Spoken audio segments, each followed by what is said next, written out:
Guys, welcome back to my channel live captured with Priyanka. And जैसे कि guys मैंने कल बोला था कि जो लाइव वाली बात है, मतलब सचिन जो नीतू मैना की लाइव में गए थे और कुछ देर के लिए नीतू मैना भी सचिन की लाइव में आई थी, तो उससे रिलेटेड वीडियो मैं सेपरेट बनाऊंगी। ठीक है, तो आज मैंने सोचा कि आज मैं शूट कर लेती हूँ। तो हुआ ये था, जैसे कि आप काफी लोगों को पता होगा, काफी लोगों को नहीं पता होगा। तो सचिन ने अपनी वीडियो में बोला था कि एक एक करके मैं सारे क्रिएटर की सच्चाई लेके आऊंगा, और उनकी शर्त ये थी अगर जो क्रिएटर हैं वो वीडियो बनाना बंद कर दें उनको लेके। ठीक है, और उसके बाद उनकी एक वीडियो आती है जिसमें वो बोलते हैं कि भोपाल की बहू का पर्दाफाश। उसमें उन्होंने बस कुछ, मतलब उनका जो चैनल था, नीतू मैना का जो चैनल था, उनके फोन में लॉगिन था, काफी टाइम से लॉगिन था वो। ठीक है, वो चीज दिखाई उन्होंने। उसके बाद उन्होंने बोला था नीतू मैना के बारे में, जब उनकी फर्स्ट लाइव आई थी इस कंट्रोवर्सी के बाद, नीतू मैना ने बोला था कि मैं वीडियो को मोनेटाइज करके पैसे नहीं कमाती। जब उनकी पहली लाइव आई थी तो उन्होंने वो प्रूफ दिखाया उनकी ऑडियंस को कि देखो कि हाँ, कोई भी यूट्यूब पे कोई भी है, कोई भी क्रिएटर है या कोई भी पर्सन है, वो पैसे कमाने के लिए ही बैठा है। हाँ, ये बात सच है। मैंने भी देखा था जब नीतू मैना लाइव आई थी, तब उस टाइम उस वीडियो पे मोनेटाइजेशन बंद था, बट बाद में उन्होंने वो ऑन कर लिया था, तो वो चीज उन्होंने दिखाई। उसके बाद क्या हुआ, नीतू मैना एक मतलब लाइव करती हैं, उसमें उनके हस्बैंड भी होते हैं। एंड वही है ना, नीतू मैना सचिन की कमजोरी जानती हैं और सचिन नीतू मैना की कमजोरी जानती है। जो भी चीजें हैं, एक दूसरे की कमियां और राज जो भी हैं, ठीक है, एक दूसरे ये लोग जानते हैं। क्योंकि जो नीतू मैना है वो जगत दीदी की बेस्ट फ्रेंड थी। आपने देखा होगा उनके घर में जो भी फंक्शन होते थे या छोटा बड़ा जो भी फंक्शन होता था, वो हमेशा वहां रहती थी। कोई क्रिएटर मिले ना मिले, बट वो होती थी। ठीक है, तो एक तरीके से वो उनको बहन मानती थी। और उनके भाई ने, मतलब जब पहली बार लाइव आए थे, ये कंट्रोवर्सी में जब पहली बार लाइव आए थे, उन्होंने ये एक्सेप्ट किया था कि हाँ, मेरी बहन की गलती है, मेरी बहन कैरेक्टर ऐसे ही सारी चीजें बोली थी। तो उस टाइम उन्होंने नीतू मैना को भी बोला था, जगत दीदी के भाई ने नीतू मैना को भी ये चीज बोली थी कि उन्होंने, मतलब जिस थाली में खाया उस थाली में छेद किया। मतलब सारा जो है इल्जाम उन्होंने नीतू मैना के ऊपर लगाया था कि वो मीडिएटर थी। ठीक है, वो बात कराती थी और वही चीजें सब कराती थी, मिलवाती थी, बात कराती थी। तो इस तरीके से उन्होंने भी उनका नाम लिया और बोला कि आज के बाद हम अपने घर में उनको कभी नहीं बुलाएंगे, घुसने नहीं देंगे। उसके बाद पता नहीं क्या हुआ, काफी लोग उनके सपोर्ट में आए नीतू मैना के, और शायद कुछ जगत दीदी के भैया को भी कुछ चीजें रियलाइज हुई होंगी। तो उन्होंने फिर एक शॉर्ट वीडियो डालते हैं जो कि नीतू मैना से वो माफी मांगते हैं। उसके बाद इन लोगों की जो कंट्रोवर्सी है वो यहीं खत्म हो जाती है। मतलब वो जगत दीदी के भाई कहते हैं कि मुझे माफ कर दो और मुझे चीजें नहीं पता थी, सारी चीजें मुझे नहीं पता थी। एंड हो सकता है कि उन्हें जब चीजें पता चली हों तो उन्हें अपनी गलती का एहसास हो और उसके बाद उन्होंने माफी मांगी। देखो होता क्या है, मान लो हमारा फ्रेंड सर्कल है, ठीक है, तो उस फ्रेंड सर्कल में एक फ्रेंड ऐसा होता है जिससे हम अपनी दिल की बातें शेयर करते हैं, सब कुछ शेयर करते हैं, दुख हो चाहे सुख हो, चाहे हंसी चाहे खुशी, हर कुछ, मतलब हर एक चीज शेयर करते हैं। तो वही जो ने मतलब जगत दीदी थी, वो उनके साथ हर एक चीज शेयर करती थी। एंड जो नीतू मैना थी ना, वो कहीं ना कहीं एक दूसरे के मैसेज एक दूसरे को कन्वे करती थी, ठीक है, पहुंचाती थी। तो एक तरीके से मुझे लगता है नीतू मैना को भी सारे राज पता हैं जगत दीदी के। तो जो भी चीजें होंगी, जो भी जगत दीदी और सचिन के बीच में चीजें थी, वो कहीं ना कहीं नीतू मैना को सारी चीजें पता हैं। ठीक है, और बहुत बड़ी, मतलब कहते हैं ना, ये इन दोनों के बीच में एक क्या कह सकते हैं हम, ब्रिज थी ये, सचिन और जगत दीदी के बीच का ये ब्रिज थी। तो इनको सारी चीजें पता थी। ठीक है, अब हुआ क्या, जब ये लाइव आती है नीतू मैना, तो चीजें ये सचिन के बारे में बोलती हैं। ठीक है, वही है ना कि जिसके लिए बोली जाती है बातें, उस इंसान को समझ में आ जाती हैं, भले चाहे हमें समझ में ना आए या किसी और को समझ में ना आए, बट जिसके लिए चीजें बोली जाती हैं उस आदमी को समझ में, मतलब समझ आ जाती हैं वो चीजें। तो इन्होंने कुछ फिंगर का कुछ इशारा विशारा किया, तो वो चीजें सचिन को बुरी लगी। उसके बाद सचिन ने अपनी वीडियो में बोला कि मैं अब तक चुप था, बट अब मैं इनके सारे राज बाहर लेके आऊंगा। ठीक है, फिर ये सचिन लाइव आते हैं और लाइव में थोड़ी देर के लिए, मतलब ये लिंक भेजते हैं नीतू मैना को कि आप मेरे लाइव में आओ और सारी चीजें जो भी हैं वो क्लियर करो।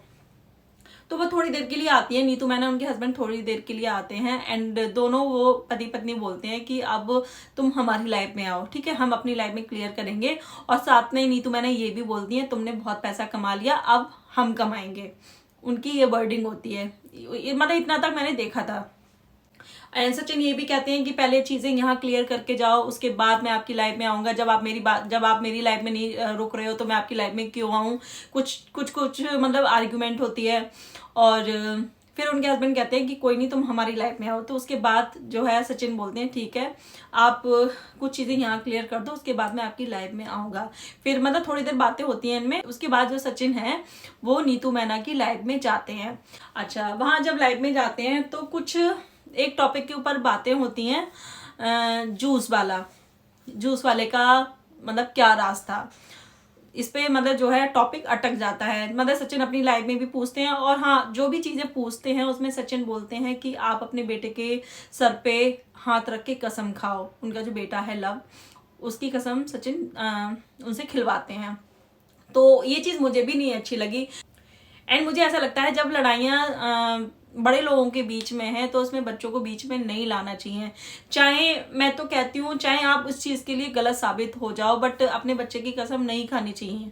नीतू मैना से मैं ये चीज कहना चाहती हूँ कि आपको अपने बच्चे की कसम नहीं खानी चाहिए थी।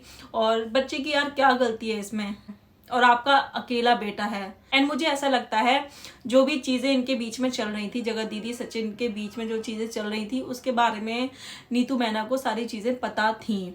तो सारी चीजें नीतू मैना को पता थी क्योंकि वो इनके बीच की मीडिएटर थी, ब्रिज थी एंड मैसेंजर थी। इधर की चीजें ये उधर पहुंचाती थी, उधर की चीजें इधर पहुंचाती थी। तो कहीं ना कहीं ये सारी इनकी जो भी चीजें थी सारी चीजों में ये इन्वॉल्व थी।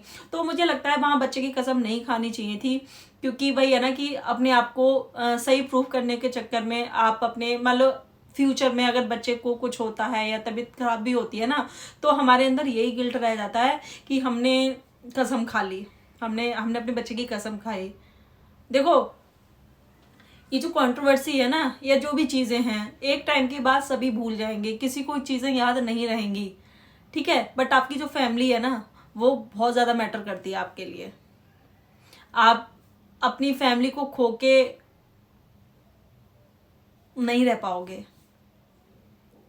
एंड अगर आपकी फैमिली में किसी को कुछ होता है ना तो आप वो चीज नहीं झेल पाओगे। ये सारी चीजें तो आप भूल भी जाओगे, एक टाइम के बाद भूल जाओगे, सारी चीजें भूल जाओगे। बट अगर आपकी फैमिली में किसी आपके बच्चे को कुछ होता है, अगर जरा सी तबीयत भी खराब होती है ना, तो हमारे मन में सीधा पहला वही आएगा ख्याल कि मैंने कसम खाई थी। तो प्लीज यार किसी को सही प्रूव करने के लिए कसम मत खाओ। और वही है ना कि देखो यारी दोस्ती में हम साथ देते हैं, कोई गलत बात नहीं है, कोई गलत चीज नहीं है। ऐसा नहीं है कि आपने इन दोनों के ऊपर प्रेशर डाला था कि आप ऐसा करो, उसमें तो आपका कुछ लेना देना नहीं था ना। स्टार्टिंग इन्होंने की, इनका अपना डिसीजन था, ये जो भी कर रहे थे ये कर रहे थे, आप बस मीडिएटर थी बीच की। और वो इसलिए थी कि आप बेस्ट फ्रेंड थी, जगत दीदी आपको दीदी बहन की तरह मानती थी, इसी चक्कर में। बाकी आपका कुछ लेना देना नहीं था इससे। हाँ, इस चीज पे मैं एक चीज बोलना जरूर चाहूंगी कि सचिन ने बोला था कि नीतू मैना ने सचिन से पैसे लिए थे। जब शिमला ट्रिप पे गए थे तो इन्होंने पैसे लिए थे सचिन से, ठीक है। तो वो चीजें थी और कुछ और भी पैसे बताए थे सचिन ने। राउंड फिगर बता रही हूँ, 10,000 समथिंग था इनका, ठीक है, जो इन्होंने सचिन से लिया। बट एंड नीतू मैना ने 8,000 सचिन को ट्रांसफर भी कर दिए थे एंड कुछ रह गए थे उनके, ठीक है। उसके बाद सचिन ने बोला था कि एक बार इनके पास आटा खरीदने के लिए पैसे नहीं थे तो उन्होंने उस टाइम पैसे दिए थे। मतलब ये सारी चीजें चल रही थी। तो जो लोग हैं उन लोगों का इस पे ये कहना है कि जो नीतू मैना सचिन से पैसे लेती थी या सचिन नीतू मैना को पैसे देते थे, वो भाई मुझे नहीं पता कौन लेता था कौन देता था पैसे। तो जो लोग हैं वो ये कह रहे हैं कि सचिन ने जो हेल्प की वो कोई मतलब दोस्ती के लिए नहीं की, उन्होंने अपनी गर्लफ्रेंड के लिए हेल्प की क्योंकि वो उनकी बेस्ट फ्रेंड थी, बहन की तरह मानती थी और उनके मैसेज भी वो उन तक पहुंचाती थी। तो इन सारी चीज़ों की वजह से उन्होंने जो नीतू मैना की हेल्प की है। फिर उसके बाद सचिन नीतू मैना से पूछते हैं कि जो आप जूस वाले के लिए बोलती थी या जूस वाले आपके लिए जो भी बोलते थे, आप वो बात बताओ, वो सच थी नहीं थी। एंड नीतू मैना फिर सचिन से पूछती है कि तुम ही बताओ क्या जूस वाली क्या बात थी जूस वाली। तो सचिन फिर कहते हैं कि आप ही बताओ, मैं क्यों बताऊं, आपको पता है ना, आप अपने बेटे के सर पे हाथ रख के कसम खा के बोलो कि वो क्या बात थी। तो हुआ क्या था कि जब ये मतलब सारे इनका जो ग्रुप था, जगह दीदी, नीतू मैना और सचिन, एंड जब भी सचिन भोपाल जाते थे तो मैंने ये भी देखा मनीषा जाती थी, ठीक है।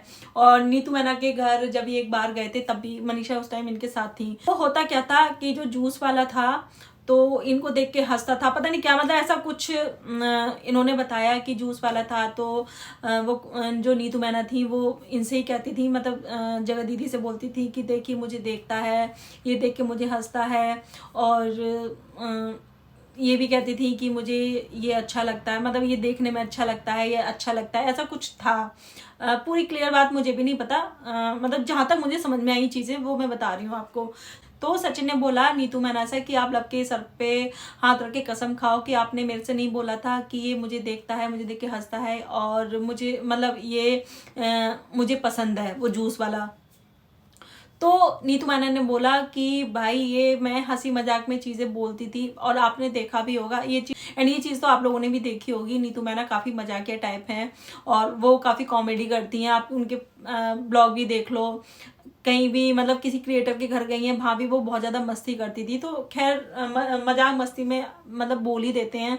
देखो जब लड़कियों का ग्रुप होता है या लड़कों का भी ग्रुप होता है तो एक दूसरे से मजाक कर लेते हैं। तो जैसे लड़कों का ग्रुप होता है, अगर कोई लड़की जा रही होती है, कोई लड़की अच्छी दिख जाती है तो लड़के भी बोल देते हैं कि हाँ भी देखो वो लड़की अच्छी है, मेरे पे लाइन मार रही है, तो हंसी मजाक में ये चीजें बोल देते हैं। ऐसी लड़कियों का जब ग्रुप होता है तो वो भी हर तरीके की बातें करती हैं, हर तरीके की मजाक करती हैं। तो वो चीजें भी सारी मजाक में बोली थी नीतू मैना ने।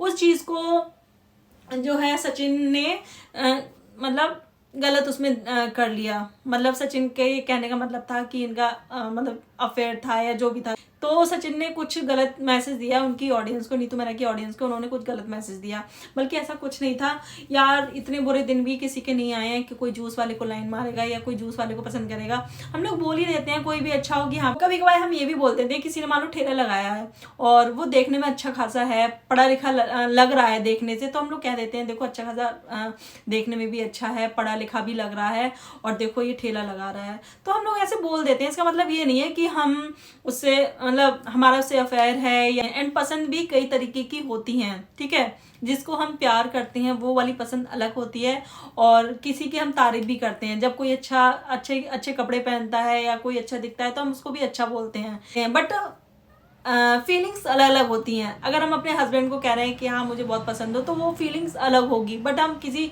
फ्रेंड को कॉम्प्लीमेंट दे रहे हैं या किसी और को दे रहे हैं तो वो अलग फीलिंग होती है। ऐसा नहीं है कि सबके लिए एक जैसी फीलिंग होती है, तो सबके लिए अलग अलग फीलिंग होती है।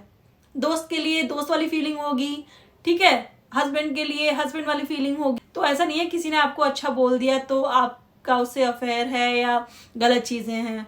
तो वो चीज मुझे भी गलत लगी, एंड यहाँ पे उनको कसम नहीं खानी चाहिए थी यार, ऐसी चीजों पे कसम खाने की जरूरत नहीं थी आपको, ठीक है। तो वो सभी को पता है कि आप मजाकिया हो, आप कॉमेडी करती हो। इसके बाद ये चीजें यहाँ खत्म हो जाती हैं, ठीक है। जो नीतू मैना है उनकी लाइफ में लोग जूस वाला कुछ मैसेज करना शुरू कर देते हैं तो वो रोने लगती हैं वहाँ।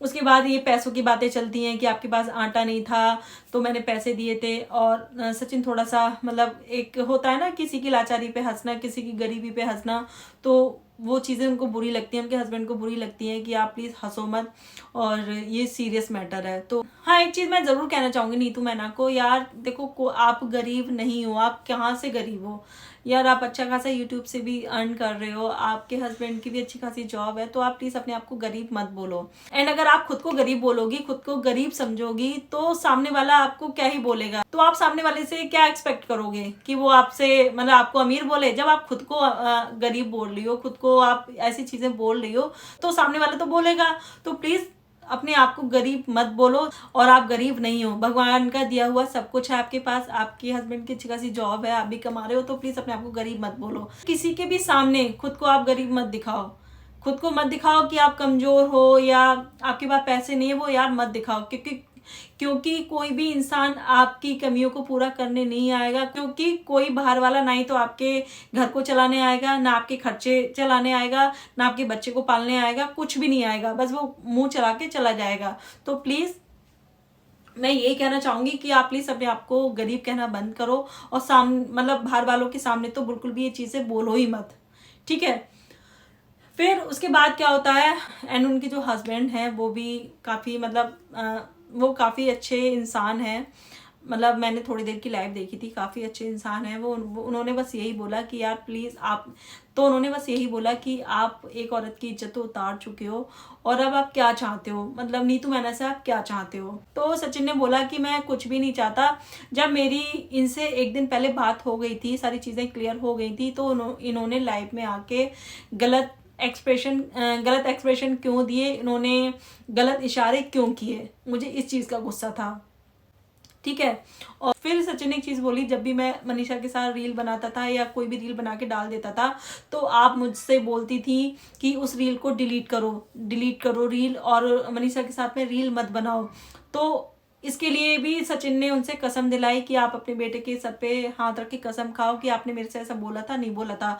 तो इस पे नीतू मैना ने बोला कि ठीक है चल, मैंने मना किया, बट तुम इतने छोटे बच्चे थे जो मेरी बातों में मतलब मेरी बातों को मानते रहे। और ये मैं भी बोलना चाहूँगी, किसी भी इंसान को आप मतलब उसकी मर्जी के बिना नहीं चला सकते, उसकी मर्जी के बिना कुछ भी नहीं करा सकते। एंड अगर आप वो चीज़ करना चाहते हो, तभी वो इंसान वो काम कर सकता है। तो ये चीज़ तो मैं भी बोलना चाहूँगी, सचिन आप कोई छोटे बच्चे नहीं हो कि आपने नीतू मैनन ने चीज़ें बोली और आपने वो कर दी। और बोलने को तो मनीषा ने भी काफ़ी आपको चीज़ें बोली कि उनसे बात मत करो, उनके कनेक्ट में मत रहो, तो आपने वो चीज़ें नहीं मानी। एंड आपकी मम्मी ने भी आपसे बोला कि उनसे दूर रहो, उनसे कोई रिश्ता मत रखो, बट आपने नहीं मानी। आपके जो क्रिएटर दोस्त थे उन्होंने भी आपसे बोला कि ये चीज़ें मत करो, गलत हैं, ठीक है, और गलत मैसेज जाएगा लोगों के पास, तो भी आपने नहीं माना। बट आप अपनी कन्वीनियंस के हिसाब से चीज़ें करते थे। जहां आपको लगता था कि हाँ आपको वो चीज़ें करनी है, तभी आप सामने वाले की बात मानते थे, ठीक है। और जो नीतू मैना ने जो भी बोला होगा कि भाई रील डिलीट करने को या साथ में रील नहीं बनाने के लिए, तो वो उधर से उन्होंने बोला होगा। जगत दीदी ने नीतू मैना से बोला होगा, नीतू मैना ने आपसे बोला होगा। एंड जहाँ तक मुझे लगता है नीतू मैना का इसमें कोई भी फायदा नहीं था। आपके साथ मतलब आप सचिन के साथ में रील बनाओ मत बनाओ, उनको क्या ही फर्क पड़ेगा। जिसको फर्क पड़ता है वो उनसे बुलवाती थी, ठीक है। और नीतू मैना ने ये भी बोला कि मैंने तो बहुत सारी चीज़ें और भी बोली थी, आपने वो बात क्यों नहीं मानी। जैसे कि नीतू मैना ने बोला था कि आप अपनी मतलब वाइफ के साथ अच्छे से रहो, तो वो चीज़ तो आपने नहीं मानी। मैंने हजार चीज़ें आपको अच्छी बोली, तो वो चीज़ें तो आपने नहीं की। तो ये सारी आर्ग्यूमेंट हुई थी इन दोनों के बीच में। और एक टाइम पे नीतू मैना भी उनके ऊपर भड़क गई थी और सचिन भी उनके ऊपर भड़क गए थे। बट उनके जो हस्बैंड थे वो बाकी में बहुत अच्छे हैं, उन्होंने चीज़ों को बहुत संभाला, बहुत ज़्यादा संभाला उन्होंने। और लास्ट में उन्होंने यही बोला जो भी चीज़ें हैं आप उनको मतलब हम उनको ऑफलाइन सुलझाएंगे, ऑनलाइन नहीं, क्योंकि आप पहले ही ऑलरेडी एक औरत की इज्जत उतार चुके हो और इसका तो कुछ लेना देना था ही नहीं। इसने तो आपके बारे में कुछ बोला ही नहीं, तो आपने इनके लिए गलत चीज़ें क्यों बोली। एंड कहीं ना कहीं जो नीतू मैना की ऑडियंस है, वो जो जूस वाला टॉपिक था उसको लेके लोग बैठ गए हैं, उसको लेके लोग सवाल पूछ रहे हैं उनसे। बट हम सभी जानते हैं, और नीतू मैना को भी जो उनके क्रिएटर दोस्त हैं वो सभी जानते हैं, तो सब उनके सपोर्ट में हैं, और सब उनको सपोर्ट कर रहे हैं। तो मुझे भी ऐसा लगता है कि सचिन को ना मतलब जबरदस्ती का किसी को नहीं खींचना चाहिए। उन्होंने जो भी चीज़ें की होंगी वो अपने दोस्त के लिए की होंगी। मतलब मुझे भी ऐसा लगता है कहीं ना कहीं वो भी मजबूर थी, उनको भी ब्लैकमेल किया जा रहा था। एंड जैसा कि आपको पता है, नीतू मैना की जब लाइव आई थी उन्होंने बोला था कि एक ऑडियो है इन लोगों के पास में, उसके बल पे ये लोग इनको डराते धमकाते थे दोनों, और कुछ भी काम था ये लोग उसी ऑडियो की धमकी देके करवाते थे। तो बस मैं भी यही कहना चाहूँगी सचिन भाई से कि जो भी चीज़ें हो गई, चलो जैसे भी गुस्से में या जिसके भी कहने से चीज़ें हो गई वो हो गई। अब यार किसी भी औरत की इज्जत को मत उछालो, ठीक है, चाहे वो गलत है चाहे वो सही है, बट बहुत ज़्यादा गलत मैसेज आ रहा है लोगों के पास। लोग एंटरटेन करने के लिए आते हैं, लोग मतलब जो बड़े बड़े क्रिएटर हैं उनके ब्लॉग्स देखने आते हैं, उनकी डेली लाइफ देखने आते हैं, बट उनको यहाँ ये सारी चीज़ें देखने को मिल रही हैं, तो उन पर बहुत ज़्यादा गंदा उस चीज़ का प्रभाव पड़ रहा है। तो प्लीज़ ऐसा मत करो। एंड अगर आपको चीज़ें सुलझानी है तो वो ऑफलाइन रह के सुलझा लो, ठीक है, फ़ोन पे बात करके सुलझा लो, बात मतलब फेस टू फेस बात करके सुलझा लो, बट वाईटी पे चीज़ें मत लाओ। बहुत ज़्यादा जो गंदगी है वो बहुत ज़्यादा बढ़ गई है और अच्छा नहीं लग रहा देखने में। तो मैं यही रिक्वेस्ट करना चाहूँगी सचिन भाई से। एंड ये थी मेरी आज की वीडियो। एंड आपको वीडियो पसंद आए तो वीडियो को लाइक करना, शेयर करना, चैनल को सब्सक्राइब करना। एंड मिलते हैं नेक्स्ट वीडियो में, तब तक के लिए बाय। थैंक